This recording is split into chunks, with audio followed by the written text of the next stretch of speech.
There we go. Good morning, Jenny. Morning. And we're ready to go with Luke 20, verse 19 to 26, paying taxes to Caesar. Yeah. And we've been working through a lot of, as Jesus is headed into Jerusalem, there's now a lot of opposition he's meeting, a lot of things happening. So that's where we pick up. Would you like to pray or read? Which any preference there, Jenny? I don't mind. Okay. Shall I read and you pray? How about that? Yeah. Yeah. Yeah. Father, just thank you for this morning, Lord. Thank you. There's only a few of us, but I expect there'll be more. But Lord, thank you that we can look at this word and that I pray you speak to us something that we need to hear, Father, and that you just just expand our vision on this, Lord. Just thank you for the opportunity to come together and do this. In Jesus' name, amen. Amen. Thanks, Jenny. Right. So Luke 20, verse 19.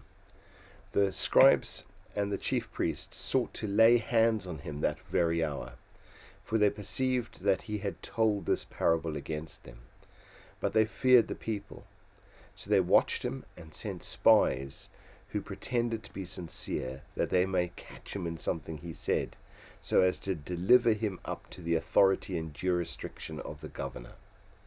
So they asked him, Teacher, we know that you speak and teach rightly, and show no partiality, but truly teach the way of God. Is it lawful for us to give tribute to Caesar or not? But he perceived their craftiness and said to them, Show me a denarius, which is a day's wages. Whose likeness and inscription does it have? They said, Caesar's. And he said to them, Render to Caesar the things that are Caesar's, and to God the things that are God's. And they were not able in the presence of the people to catch him in what he said, but marveling at his answer, they became silent.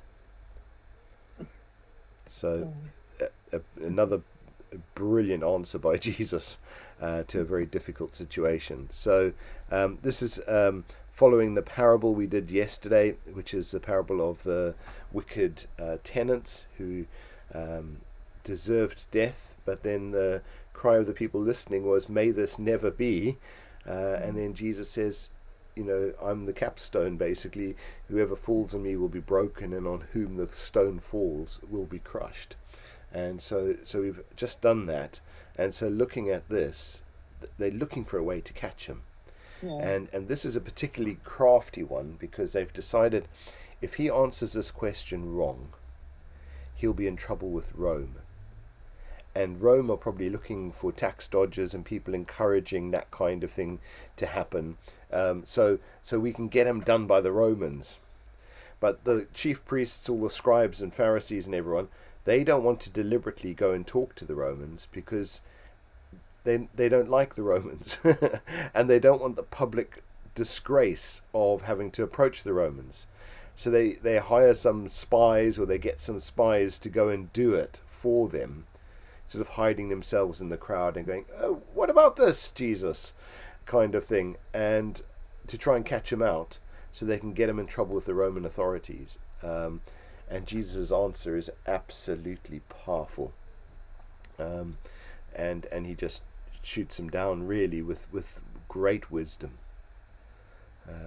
So I don't know if you've got any thoughts on that, Jenny.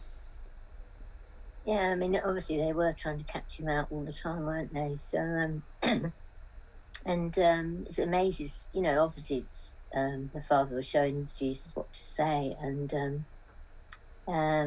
but it's sometimes like here, people think, do I have to, pay my rates, and do I have to pay my taxes? And sometimes people have withdrawn things, haven't they, because they're angry about what's happening. But we've got a duty to the land we live in, I think, to obey the rules there, and also but obviously God is first. Yeah. And if it came against what God wants, then you would have to do what God wants. But, we have got to be upright in society and look and pay the taxes and do what's the law of the land, really. Yeah. I said, unless it's against God's will, obviously it'd be different. But I think it's just amazing how Jesus always had such wisdom. Yeah. He is wisdom, isn't he? He is wisdom. So he Yeah. knew exactly what was in their hearts, didn't he? He did.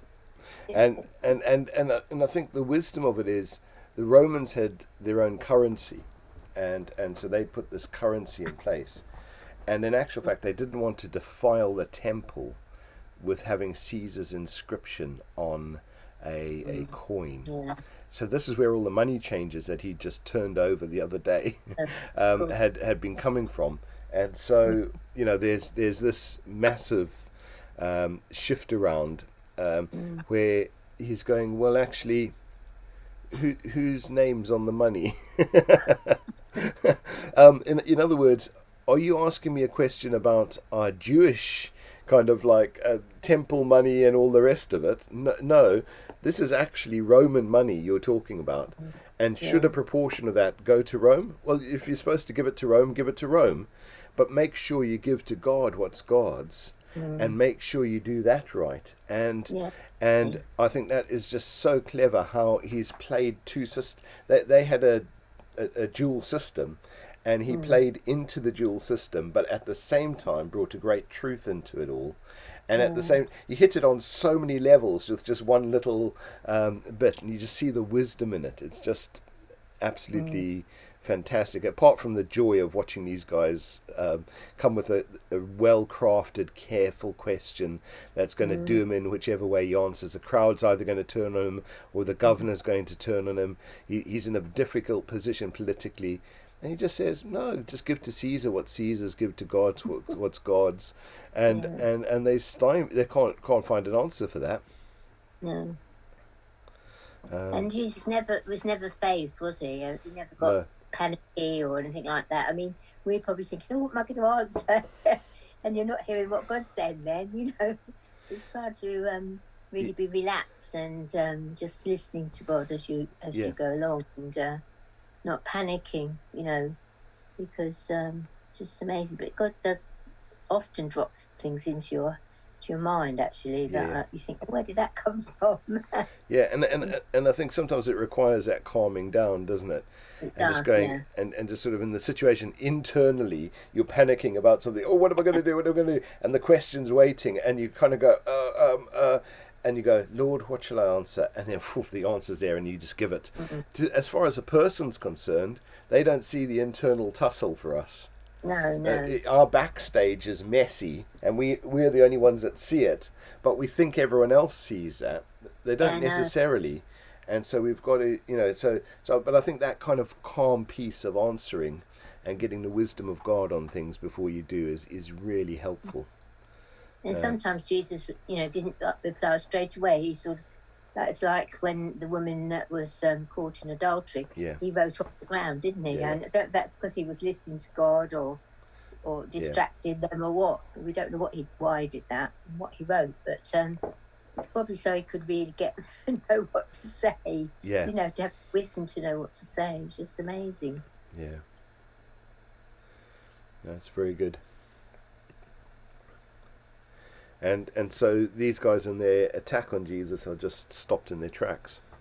And just looking, is there more in this we need to look into? It says, there was one bit here. The verse 21, it says, Teacher, we know that you speak and teach rightly and show no partiality, but teach the ways of God. So the no partiality bit there is actually, and do not receive a face, is the phrase. I think that's an interesting phrase. It's sort of like, I don't go, that's a nice face. Yes, you're the one that there's no favour. It's without a face. It's an absolute um, objective state teaching, and I think that's very powerful. And actually, even these critics of Jesus are giving a compliment here. That's what I was thinking. They're saying we always, you know, what does it say? You speak the truth and what is right. I mean, you know, and yet they're trying to trick him. It's mad, really. So it makes you wonder if they really do want to know the truth, really. But they just can't face the truth because it means a change of life, doesn't it? And I think that's status and everything. Yeah, I think that's probably it. Is that it means a change of life if they accept it. But actually, there's an acknowledgement. This guy isn't moved by people. We've tried to use political maneuverings, it hasn't worked. We've tried all these other things, it hasn't worked. Actually, this guy says it how it is. So let's trap him in that. You know, and so that's their attempt. But it's a bit like, you know, the kind of you get it in Irish humour, and I think you get it in English humour and building sites and the like. But that kind of like you set someone up and then you take the legs out from under them. So it's that kind of like, you know, top of the morning to you, you know, as you greet people in Ireland. Oh, the top of the morning to you. And the person all feels, oh, that's nice. And you go, and the rest of the day to myself. You know, in other words, you leave them hanging. And some of that is just good fun, good natured. But actually that kind of set up to take down. And is this is true about you, Jesus, but now we're going to take you down. And there's a bit of that set up to take down. And I think it's an interesting approach they've got, which has stayed the same through the ages. When someone flatters, very often there's a little bit of something about to follow. You know, you've done this well, but, you know, we're waiting for the but. And I think this is, you know, there's some of that in this attack on Jesus. But his wisdom's just incredible. And you think, here we are 2,000 years later, still pondering over the wisdom. You think, you know, that's just amazing. It's the money about what does it say? Hi there. Is this the money where he says who's it say on the coin with the tax? You got it. Yeah. You got some thoughts on it, Carolyn? No, I agree. Yeah. It's the world, and you're in the world, and you have to be going along with that to the degree that you don't want to be, you know, put in prison for the rules and this, that, and the other. Because I don't know what they did if they didn't pay their taxes there, but you have to just pay it, and it's the part of the Roman government, wasn't it? So you have to pay it, and It's difficult in situations, mustn't it? Must be wise, really. I was just thinking, like, you know, when Hitler was in power and everything in Germany, it must have been so hard for the people to do what he said, and yet they might be completely. I don't know what I'm thinking about this, but you know, they had to obey his rules, sort of thing. But obviously, some of it was completely anti-Christian.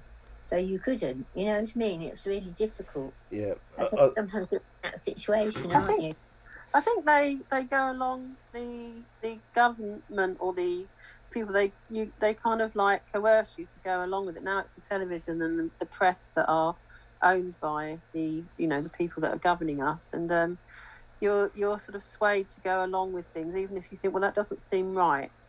Or, you know, this doesn't seem right. But it's almost like you go along with it because that's what you do. Because you know you're a good citizen, and you know you don't want to be seen to be anti-government, and it's kind of like brainwashing, really. That's what it is. But you don't realise that you're being brainwashed. That's the thing. It's very very subtle. Yeah. And the opposite of it can be brainwashing too. Yeah. I'll just chuck in for a bit of balance. The opposite of what? Of what you just said. Yeah. Well, no, not if it's wrong. Not if it's wrong. No, no. What I'm saying is, Like Carolyn, telling your neighbour or something. That was seen as well. That's what we do because this is what we've been taught, and it's the right thing to do because we're trying to be good citizens, good for the nation. Yeah. It is very much sort of like that. That's how I think what Jenny's touching on a little bit is that almost like you've got to make decisions about what's right and wrong. Yeah. And actually with that, even when it comes down to finances and government and so on, do you pay tax to a horrible regime, those kind of things. And actually the Roman regime was pretty horrible in its time as well. It depends. The victors always tell the history. It's not the ones that lose that tell the history. So I think in this there is it is difficult living under different regimes and also working out some of the what you go with and what you don't and the leading of God in that. I have to say in the German situation that Jenny raised, I think it was very tough on people. The only kind of folks that you find taking a path on it that seem to have some kind of integrity are people like Bonhoeffer and people like that. But even so, they had to compromise on areas. It's very, very tough. And so, I think the kind of sense of offering to Caesar what is Caesar's, I think we've got to be careful with some of these things because we can end up in a legalistic position. We always go with whatever is going. And actually, we're not. We're supposed to actually obey God first, and then other things. And I think there's some of that. And I think your illustration about the media, I think it's a very powerful tool. I think there's some of those things, but I think the kind of the danger in it is those who see some danger in the media are actually wanting themselves to be unchecked in their thinking as well. And so you end up with this cycle of a power battle going on, and I think actually in all of these things, I think there is a power battle going on, and I think our job as Christians sometimes is not to get caught in the political battle that's going on, but actually be involved in the spiritual one, which is more important. And so I would say, it is tough in some of these things. Render onto Caesar, and if you don't think Caesar's very good, then But I think as soon. Yeah, sorry, go on, Carolyn. I think as soon as you say something that is, or you disagree with the government, then you're seen as anarchic, or someone that wants to throw the government over. It's not. It's just that you disagree with them. It doesn't even mean that you're being political. Or you're being. We're not into politics. We're Christians, but it's not. It's just because they are politicians, it doesn't mean that you're anti-politics. It's hard to explain what I'm trying to say, really. Yeah, it's very. You're not sort of being, I'm going to be all political now. It's that I just don't agree with what they're trying to do. But it's very, very, very, very subtle. It's done very subtly. So yeah. Yeah. Oh yeah, it always is. But I think there are. I think there's a need for incredible wisdom in these days, and I'll leave it at that. I think. So we've got another bit of this passage which we could move on to. So, the sense that people marveled at him were not able, marveling at his answer, they became silent. And I think in the presence of the people, we're not able to catch him in what he said, but marveled at his answer, and so even the spies themselves went silent. But in this, I think those spies make another appearance later on. Were those spies the same ones that brought accusations to Jesus about the temple and that he'd tear the temple down and all these kind of things, and twisted the words and lied in his trial? And so I think some of the subtleties of how these guys are trying to get round Jesus Actually, they keep their strategy even though they didn't get the answers they want, and all they do is get the people to lie about it. And that seems to be the way they. So I think it's interesting that there were these attempts made, but also that they employed them in their final strategy to get to try and kill Jesus as well. So they weren't light attacks. They weren't, oh, we'll have a go and see what we can do.